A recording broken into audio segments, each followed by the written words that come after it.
अब ये वाला क्वेश्चन करते हैं आज। दो संख्याओं में पहली संख्या दूसरी संख्या की 5 गुनी है। प्रत्येक संख्या में अगर हम 21 जोड़ते हैं तो पहली संख्या दूसरे की 2 गुनी हो जाती है।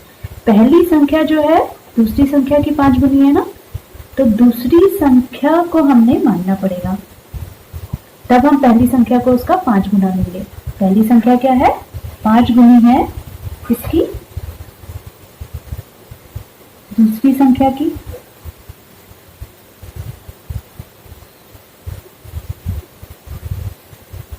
तो इसलिए हम दूसरी संख्या को मान लेते हैं x। तो मैंने यहाँ लिख दिया है, माना दूसरी संख्या बराबर x, और पहली संख्या क्या हो जाएगी फिर? 5 गुना x यानी दूसरी संख्या यानी x, तो 5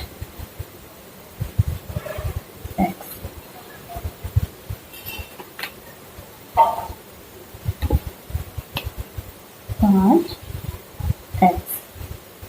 प्रत्येक संख्या में 21 जोड़ने पर तो x में दूसरी संख्या क्या हो जाएगी?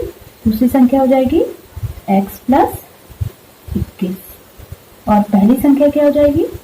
5x थी वो, तो वो हो जाएगी 5x प्लस 21। अब प्रश्नानुसार हमें संबंध दिया है कि पहली संख्या 21 जोड़ने पर जो पहली संख्या है ये वो किसके बराबर हो जा रही है? दूसरे की 2 गुनी हो जाती है। 2 गुनी किसकी हो जा रही है? दूसरी संख्या की। कब हो रही है वो? जब हम दोनों में 21 जोड़ रहे हैं। तो 21 जोड़ने पर जो पहली संख्या है वो है 5x प्लस 21। तो ये संख्या अब 2 गुनी हो जाएगी, यानी 2 से गुना कर देंगे किसको? दूसरी संख्या को। पर कब? जब हमने उसमें 21 जोड़ दिया है। तो अब ये हमारा समीकरण बन गया, इसे हमें हल करना है। तो ये हो जाएगा 5x प्लस 21, 2x प्लस 21 गुनी 42। x वाले चर वाले पद एक तरफ लाएंगे तो 2x इधर आके हो जाएगा -2x। 42 प्लस का है और ये माइनस का 21 यहाँ आके, तो प्लस का 21 यहाँ आकर के माइनस का 21 हो जाएगा। तो 42 में से 21 21, और 5x में से 2x माइनस करा तो कितना आ गया? 3x। तो x बराबर हो जाएगा 21/3, और 3 सत्ते 21। तो x हमारा आ गया, यानी दूसरी संख्या आ गई x, और वो आ गई दूसरी संख्या 7, और जो पहली संख्या है वो इसकी 5 गुनी कर देंगे, तो 7 का 5 गुना कर देंगे। तो इसलिए अभीष्ट संख्याएं कैसे लिखेंगे हम?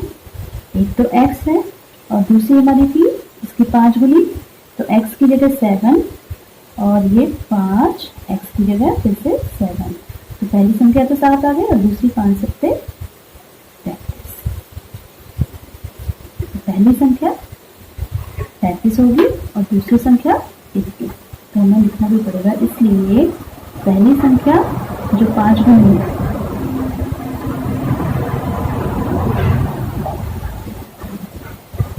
वो हो जाएगी 35, और दूसरी संख्या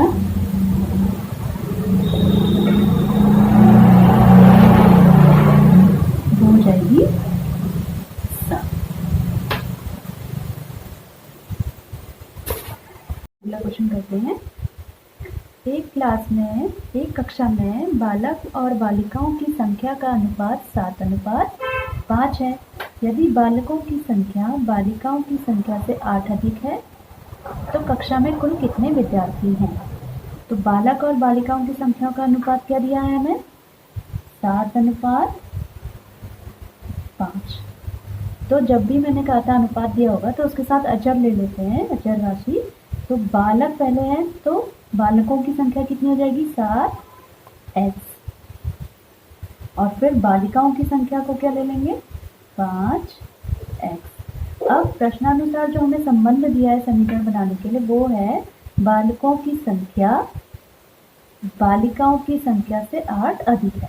तो बालिकाओं की संख्या से 8 अधिक है, तो बालिकाओं की संख्या में 8 जोड़ेंगे, वो किसके बराबर हो जाएगा? बालकों की संख्या। तो बालकों की संख्या कितनी है? 7x। ये बराबर हो जाएगा बालिकाओं की संख्या कितनी है? 5 x, लेकिन इसमें कितना जोड़ना पड़ेगा, 8 अधिक है तो 8 जोड़ेंगे, तब जाके ये बालकों की संख्या के बराबर होगा। अब इसमें समान पद एक तरफ कर लेते हैं, -5x हो जाएगा plus 8, 7x minus 5x, 2x बराबर 8 और x बराबर 8/2, तो x बराबर 4। अब x 4 है तो हमें बालकों की संख्या भी मिल जाएगी और बालिकाओं की भी, और फिर विद्यार्थियों की संख्या के लिए हम उसको जोड़ देंगे दोनों को। तो इसलिए कक्षा में बालकों की संख्या क्या हो जाएगी,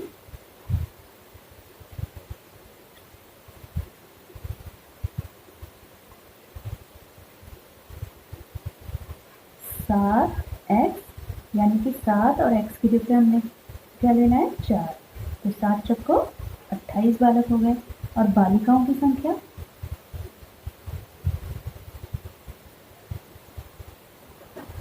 बालिकाओं की संख्या 5x, यानी 5 से गुणा कर देंगे, 4 को 20। अब इतने बालक हैं, इतने बालिकाएं हैं, तो इसलिए कक्षा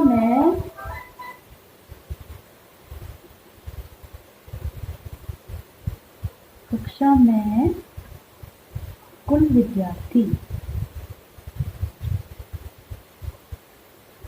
कितने हो जाएंगे, जितने बालक और बालिकाओं की संख्या का, बालक प्लस बालिकाओं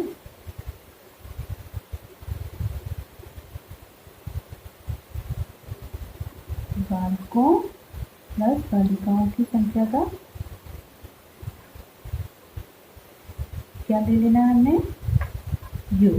तो बालक कितने थे, 28 और बालिकाएं थी 20, और कुल विद्यार्थी आ गए 48। चुनाव करते हैं। तो ये है राहुल और हारून की आयु का अनुपात 5:7 है। 4 वर्ष बाद उनकी आयु का योग 56 वर्ष हो जाएगा, तो उनकी वर्तमान आयु क्या है। तो राहुल और हारून की वर्तमान आयु का हमें अनुपात दिया है, क्या दिया है अनुपात, 5:7। तो जब भी अनुपात दिया है तो उसके साथ हम एक अचर लगाएंगे। तो हम मान लेंगे, माना राहुल और हारून की वर्तमान आयु क्रमशः, क्रम से, तो पहले राहुल है तो राहुल की हो जाएगी 5x और हारून की हो जाएगी 7x वर्ष। अब 4 वर्ष बाद राहुल की आयु, क्योंकि 4 वर्ष बाद दोनों की आयु का हमें संबंध दिया है कि 4 वर्ष बाद उनकी आयु का योग जो है वो 56 हो जाएगा। तो योग यहाँ पर हम 56 ले लेंगे, लेकिन कब, 4 वर्ष बाद जब दोनों की आयु होगी। तो 4 वर्ष बाद, अभी अगर उसकी 5x है राहुल की, तो 4 वर्ष बाद क्या हो जाएगी, 5x में 4 साल और जोड़ देंगे। हारून की आयु हो जाएगी 7x प्लस 4 वर्ष। अब प्रश्नानुसार इन 4 वर्षों के बाद दोनों की आयु का योग हमें दिया है 56, तो ये दोनों की आयु हम यहाँ पर जोड़ देंगे। तो 5x plus 4 plus 7x plus 4 कितना हो गया, 56।